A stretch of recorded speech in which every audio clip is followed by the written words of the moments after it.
దేవుని వాగ్దానం. ఈ ఉదయకాల సమయంలో ఈ దిన వాగ్దానం అనే చక్కటి కార్యక్రమానికి ప్రేమతో ఆహ్వానిస్తూ బాగున్నారండి. పొద్దున్న లేచారా? చక్కగా 21 దినం ప్రార్థన జరుగుతున్నాయి. Morning evening Calvary promise and Hyderabad Hayat నగర్లో 2 కుటుంబాలుగా ప్రార్థన శక్తి పొందుదాం, దేవుని కృపను పొందుదాం. 18 జనవరి 18 సాయంత్రం 4 గంటలకు ముగింపు సభ promise and Calvary promise and హైదరాబాద్లో. ఎలా ఉన్నారు? ఏ స్థితిలో ఉన్నారు? ప్రార్థనలు చేస్తున్నారా? వాగ్దానం వింటున్నారా? దేవునితో మాట్లాడుతున్నారా? దేవుని దగ్గర రక్షణ లేని బిడ్డలకి రక్షణ, పాప క్షమాపణ, నిత్య జీవం, పరలోకం ఇచ్చే గొప్ప దేవుడు మన దేవుడు. ఆయన తట్టు చూద్దాం. క్రీస్తుని వెంబడించేవారు ఎన్నడూ సిగ్గుపడరండి.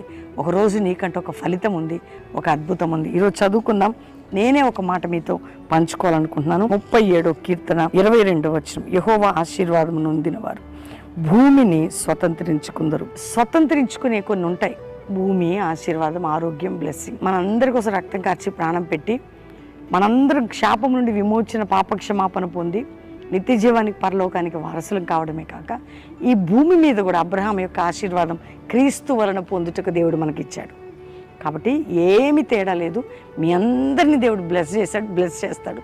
కానీ వాక్యాన్ని వెంబడించండి, ప్రార్థన చేయండి, ప్రభుకు దగ్గరగా ఉండండి. అదే యేసే కోరుకునేది. కాబట్టి యెహోవా, నువ్వు నా ఆశీర్వాదమునుంది, భూమినే కాదండి, భూమి మీద ఉన్నవన్నీ నువ్వు ఆశీర్వాదమునుంది అనేకమైన వాటిని స్వతంత్రించుకుంటావు, అంటే సంపాదించుకుంటావు.